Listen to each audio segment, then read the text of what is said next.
प्यारे साथियों, आज की वीडियो में हम लोग सामाजिक अध्ययन से संबंधित प्रश्न को देखने वाले हैं जो आपके बिहार पुलिस एग्जाम में पूछे भी गए हैं और बार बार पूछे भी जाते हैं। तो चलिए फिर शुरू करते हैं पहले सवाल से। देखिएगा, पहला सवाल क्या है कि ब्रह्मपुत्र नदी भारत में किस नाम से जानी जाती है। ठीक है, आप लोग बताएंगे कि ब्रह्मपुत्र नदी भारत में किस नाम से जानी जाती है। क्या दिहांग, तिस्ता, पद्मा या हुगली। तो देखिए, अगर आप बात करें तो ब्रह्मपुत्र नदी जहाँ से निकलती है उस जगह का नाम है मानसरोवर झील। क्या नाम है? मानसरोवर झील से निकलती है। और इसे ब्रह्मपुत्र नदी को तिब्बत में क्या कहा जाता है? सांगपो कहा जाता है। सांगपो तिब्बत में क्या कहा जाता है? सांगपो कहा जाता है। वहीं जब वो अरुणाचल प्रदेश में प्रवेश करता है तो उसे दिहांग कहा जाता है। क्या कहा जाता है? दिहांग कहा जाता है। अरुणाचल प्रदेश से जब असम में प्रवेश करता है तो असम में इसे ब्रह्मपुत्र कहा जाता है। और बांग्लादेश में प्रवेश करते ही इसे जमुना का नाम दिया जाता है। ठीक है, इस प्रकार से एक ही नदी का कई नाम है अलग अलग जगहों के हिसाब से। तो यहाँ पे अगर ऑप्शन में देखें तो देखिए, तिस्ता तो अलग ही नदी है, पद्मा जो है ये भी दूसरी नदी है, हुगली भी दूसरी नदी है। तो दिहांग जो है इस सवाल का बिल्कुल सही आंसर हो जाएगा। दूसरा सवाल है, निम्न में कौन सा कोयले का सर्वोत्तम प्रकार है। तो देखिए, कोयला 4 प्रकार का होता है, एंथ्रासाइट, लिग्नाइट, बिटुमिनस और पीट। तो इस तरह से 4 तरह के कोयला हैं। इनमें सबसे सर्वोत्तम जो कोयला होता है वो एंथ्रासाइट होता है और सबसे जो घटिया कोयला होता है वो पीट होता है। ठीक है, पीट होता है। इस बात को भी आप ध्यान रखेंगे। सवाल ये भी पूछा जाता है कि कौन सा कोयले का प्रकार भारत में सर्वाधिक पाया जाता है। तो आपको ध्यान रखना है बिटुमिनस कोयला। ठीक है। तीसरा नंबर सवाल है, गोदावरी नदी को किस नाम से जाना जाता है। दक्षिण गंगा, कृष्णा की सहायक नदी, सिंधु की सहायक या छोटी गंगा। देखिए, बात करते हैं तो दक्षिण भारत की जो सबसे लंबी नदी है, दक्षिण भारत की सबसे लंबी नदी गोदावरी नदी है, इसलिए इसे दक्षिण की गंगा कहा जाता है। दक्षिण गंगा कहा जाता है। बिल्कुल, यहाँ पे ऑप्शन ए बिल्कुल सही आंसर हो जाएगा। चौथा सवाल है, सिंधु नदी का उद्गम स्थल कहाँ है। मानसरोवर झील, अमरकंटक, गंगोत्री या नागपुर। तो देखिए, सिंधु नदी का भी उद्गम होता है मानसरोवर झील तिब्बत से, यानी तिब्बत से ही सिंधु नदी का उद्गम होता है। इस बात को आप ध्यान रखेंगे। अमरकंटक से कई नदियों का उद्गम होता है, जैसे कि आपका एक सोन नदी हो गया, नर्मदा नदी हो गया। तो ये सारी जो नदियां हैं वो अमरकंटक से इसका उद्गम होता है। गंगोत्री से उद्गम होता है गंगा नदी का।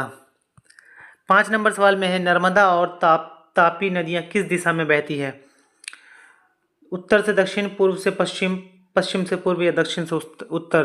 तो आपको बता दें कि नर्मदा नदी कहाँ से निकलती है? मध्य प्रदेश के अमरकंटक से निकलती है। इस प्रकार से पश्चिम की दिशा में, पूर्व से पश्चिम की दिशा में। और उसके साथ साथ तापी नदी जो है ये भी दोनों समानांतर चलती है और अरब सागर में जाके गिर जाती है। यानी ये नदियाँ चलती है पूर्व से पश्चिम की दिशा में। बिल्कुल बी ऑप्शन जो है सही हो जाएगा। छठा सवाल है, भारत में हरित क्रांति के जनक कौन कहे जाते हैं। एम.एस. स्वामीनाथन, वर्मा, राजेंद्र प्रसाद या सी सुब्रमण्यम। तो हरित क्रांति के जनक कहे जाते हैं एम.एस. स्वामीनाथन को। ठीक है, ये ऑप्शन बिल्कुल सही आंसर हो जाएगा। 7वां सवाल है, भारत में कोयले का सबसे बड़ा भंडार किस राज्य में। झारखंड, उड़ीसा, छत्तीसगढ़ या पश्चिम बंगाल। तो देखिए, अगर कोयले का सबसे ज़्यादा भंडार के बारे में बात करें तो आपको ध्यान रखना है झारखंड में। ठीक है, झारखंड में सबसे अधिक भंडार है। वहीं अगर कोयला उत्पादन के बारे में पूछ ले, कोयला उत्पादन में सबसे आगे कौन है, तो उड़ीसा है। ठीक है। अगला है 8 नंबर में, भारत में कोयले की सबसे पुरानी खदान कौन सी है। झरिया, रानीगंज, बोकारो या काशीपुर। तो सबसे पहली बार जो कोयला निकाला गया था रानीगंज से निकाला गया था। रानीगंज है पश्चिम बंगाल में। ठीक है, पश्चिम बंगाल के रानीगंज से सबसे पहली बार कोयला निकाला गया था, इसलिए सबसे पुरानी खदान है। 1774 ईस्वी में कोयला निकाला गया था यहाँ से। सवाल है, बॉक्साइट किस धातु का प्रमुख अयस्क है। तांबा, एल्यूमिनियम, लोहा या सोना। जी हाँ, आप लोग बताएंगे क्या इस सवाल का सही आंसर हो जाएगा। तो एल्यूमिनियम का अयस्क है। बॉक्साइट किसका अयस्क है? एल्यूमिनियम का अयस्क है।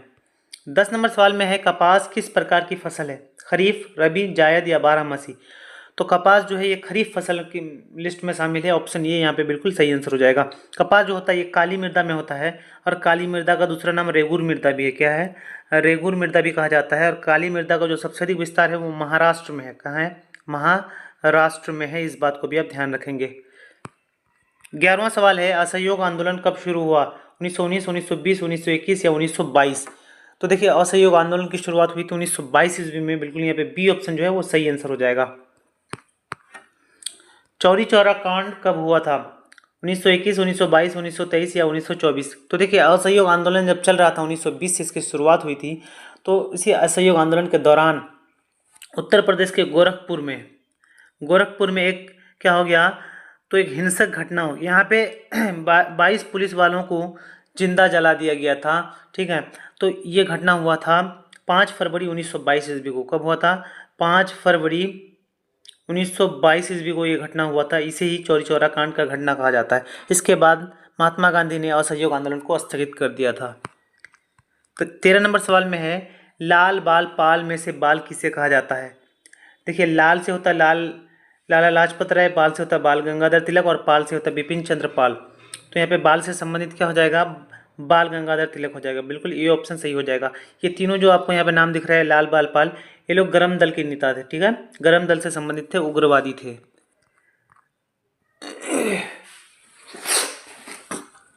अगला है, भगत सिंह को किस केस में फांसी दी गई थी? लाहौर षड्यंत्र, काकोरी कांड, असेंबली बम कांड या जलियांवाला कांड?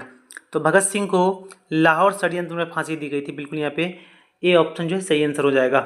वहीं भगत सिंह को फांसी कब दी गई थी? तो 23 मार्च 1931 ईस्वी को इन्हें फांसी दी गई थी। इस डेट को भी आप याद रखेंगे।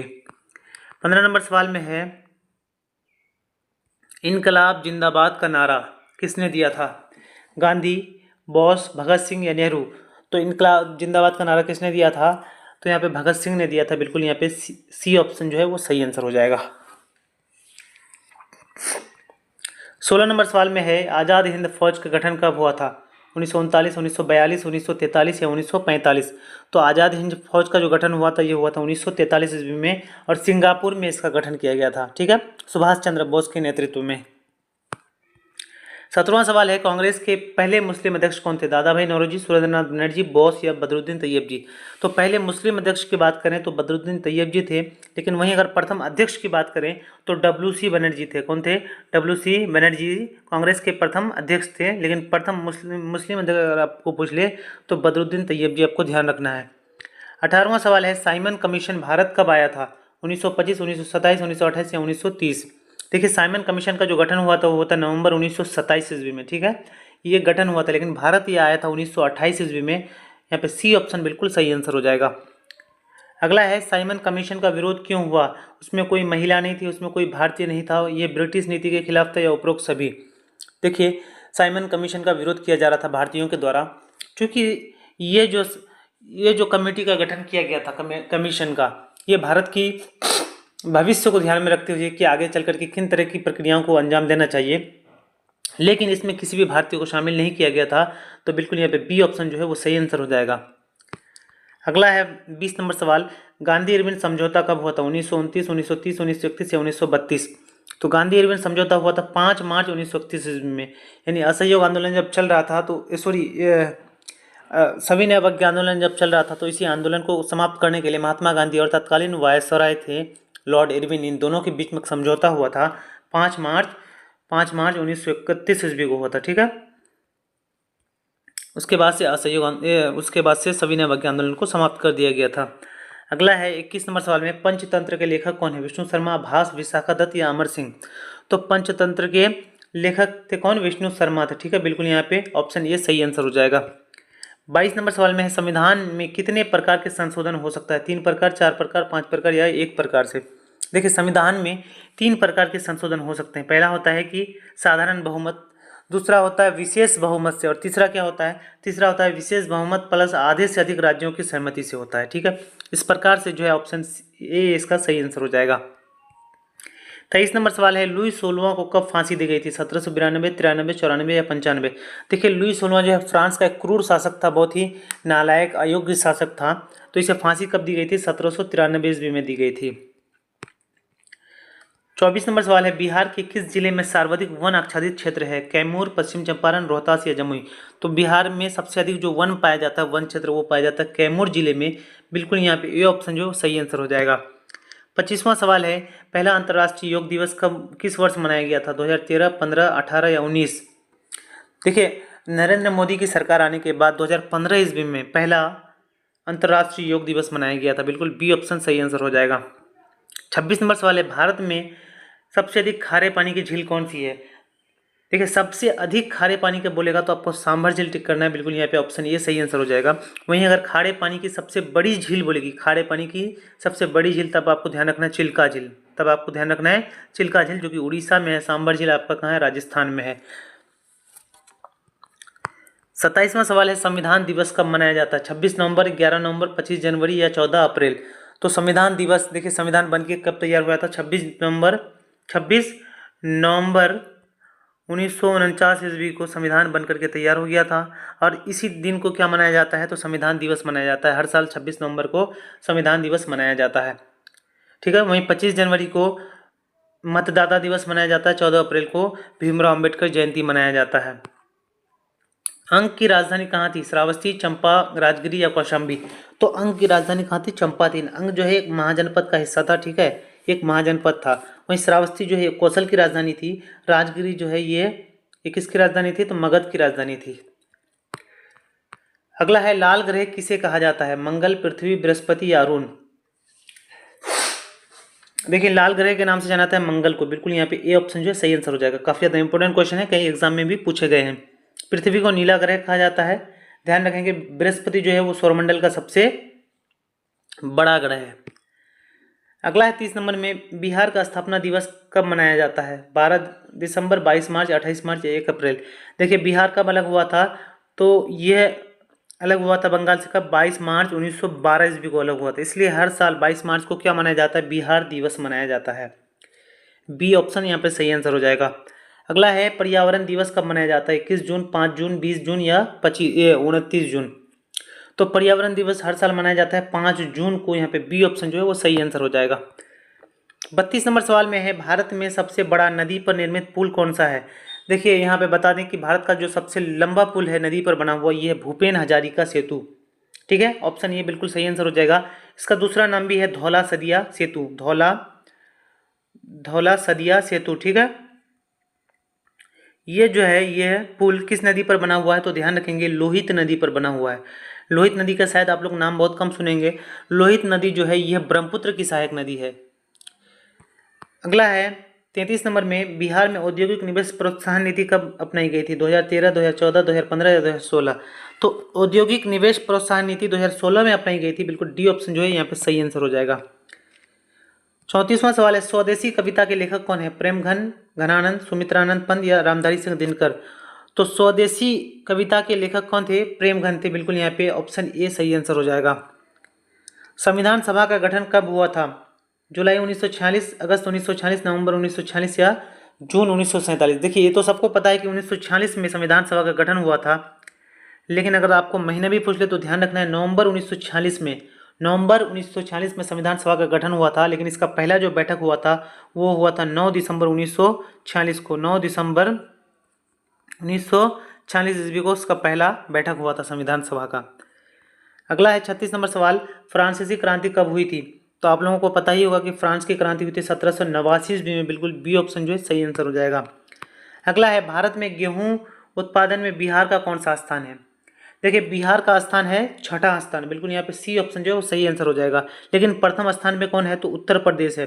प्रथम स्थान में कौन है? उत्तर प्रदेश गेहूं के उत्पादन में सबसे पहले स्थान पर है। 38वां सवाल है कि आईपीएल 2024 के फाइनल में कोलकाता नाइट राइडर्स ने किसे हराया? Sunriser Hyderabad, Chennai super king, Delhi capital या गुजरात टाइटन? देखिए 2024 का जो खिताब किया था वो कोलकाता नाइट राइडर्स के पास गया था, और इन्होंने इसमें जो रनर टीम थे यानी जिसे हराया था वो था सनराइजर्स हैदराबाद। बिल्कुल यहाँ पे ए ऑप्शन जो है सही आंसर हो जाएगा। अगला है झरोखा दर्शन शुरू किया बलबन, हुमायूं, अकबर या शाहजहां? देखिए झरोखा दर्शन क्या होता था कि राजा लोग पहले बालकनी से जो है अपने प्रजाओं को संबोधित करते थे, इसी को झरोखा दर्शन कहा जाता था। ठीक है, और ये किसने शुरू किया था? तो अकबर ने शुरू किया था। बिल्कुल सी ऑप्शन जो है वो सही आंसर है। अगला है राष्ट्रीय मतदाता दिवस कब मनाया जाता है? 25 जनवरी, 9 जनवरी, 12 जनवरी या 10 जनवरी? तो मतदाता दिवस हर साल 25 जनवरी को मनाया जाता है। ये ऑप्शन जो सही आंसर हो जाएगा। 9 जनवरी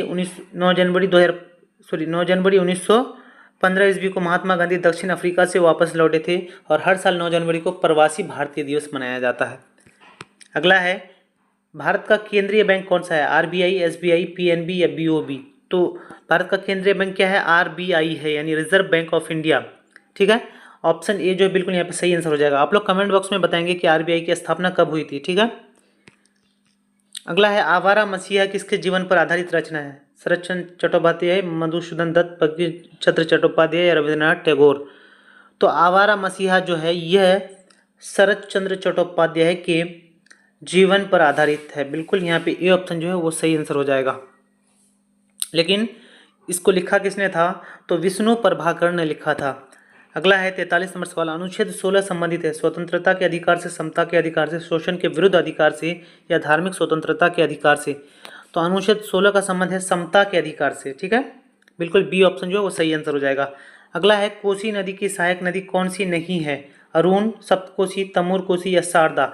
देखिए अरुण भी कोसी की सहायक नदी है, सप्तकोशी भी है और तमूर कोसी भी है। इस प्रकार से जो शारदा है यह कोसी की सहायक नदी नहीं है। शारदा एक अलग नदी है जिसे काली नदी के नाम से भी जाना जाता है। अगला है मुगल साम्राज्य की राजधानी किसके द्वारा आगरा से दिल्ली स्थानांतरित की गई थी? ठीक है, तो मुगल साम्राज्य की राजधानी पहले कहाँ थी? आगरा थी, लेकिन बाद में दिल्ली किया था शाहजहां ने। 46वां सवाल है, किस संविधान संशोधन के अनुसार लोकसभा का कार्यकाल 6 वर्ष किया गया था? देखिए जब 1975 ईस्वी में आपातकाल लगा था तो इसके बाद जो स्थिति काफ़ी ज़्यादा गंभीर थी, इसलिए लोकसभा का कार्यकाल 6 वर्ष कर दिया गया था। यानी कब हुआ था? 42वां संविधान संशोधन 1976 ईस्वी में हुआ था। और इसी संविधान संशोधन में क्या किया गया था? लोकसभा का कार्यकाल को बढ़ा दिया गया था। लेकिन बाद में 44वां संविधान संशोधन में इसे पुनः क्या कर दिया गया था? तो पुनः वही 5 वर्ष कर दिया गया था। अगला है निम्नलिखित में कौन सा एक अधातु खनिज है? सीसा, कॉपर, टिन या चूना पत्थर। तो अधातु खनिज में कौन आ जाएगा? चूना पत्थर आ जाएगा। बिल्कुल यहाँ पर डी ऑप्शन जो है वो सही आंसर है। 48वां सवाल है, भारत के किन राज्यों में विधान परिषद है? देखिए भारत में जितने भी बड़े राज्य हैं उनमें विधान परिषद है, क्योंकि सभी राज्यों में विधान परिषद है नहीं, सिर्फ विधानसभा है, तो इसलिए कुल 6 राज्यों में विधान परिषद है। ठीक है, सी ऑप्शन जो है बिल्कुल सही आंसर हो जाएगा, ध्यान रखेंगे। 49 सवाल है, समुद्री मार्ग से विश्व का परिभ्रमण सबसे पहले किसने किया था? कोलंबस, कैब्रल, मैगलन या कैप्टन कुक। तो सबसे पहले समुद्री मार्ग से परिभ्रमण करने वाले व्यक्ति थे मैगलन, फर्दिनांड मैगलन। बी ऑप्शन जो है बिल्कुल यहाँ पे सही आंसर हो जाएगा। अगला सवाल है, भारत के किस राज्य में न्यूनतम जनसंख्या घनत्व है? सिक्किम, उड़ीसा, गोवा या अरुणाचल प्रदेश। सबसे न्यूनतम जनसंख्या घनत्व की बात करें तो वो है अरुणाचल प्रदेश में। बिल्कुल डी ऑप्शन जो है सही आंसर हो जाएगा। अरुणाचल प्रदेश में जनसंख्या घनत्व 17 व्यक्ति प्रति वर्ग किलोमीटर के हिसाब से। वहीं अगर सबसे अधिक जनसंख्या घनत्व वाला राज्य अगर आपको पूछ ले तो बिहार, अपना बिहार ही है जिसमें सबसे अधिक जनसंख्या घनत्व पाया जाता है। बिहार का जनसंख्या घनत्व 1106 व्यक्ति प्रति वर्ग किलोमीटर 2011 की जनगणना अनुसार। वर्तमान में तो ये काफ़ी ज़्यादा बढ़ गया होगा। तो ठीक है, आज के वीडियो में हम लोगों ने कुल 50 प्रश्नों को देखा जो आपके एग्जाम की दृष्टि से काफ़ी ज़्यादा इंपॉर्टेंट है। आप लोग जो है इस तरह के सवालों को काफ़ी ज़्यादा रिवीजन कीजिए, क्योंकि आपको जो है आपके एग्जाम में सबसे ज़्यादा सवाल सामाजिक अध्ययन से देखने को मिलते हैं। ठीक है, इसी तरह के सीरीज़ के लिए हमारे चैनल के साथ जुड़ जाइए। वीडियो अगर पसंद आई तो लाइक कर दीजिए। मिलते हैं फिर अगले वीडियो में। जय हिंद, जय भारत।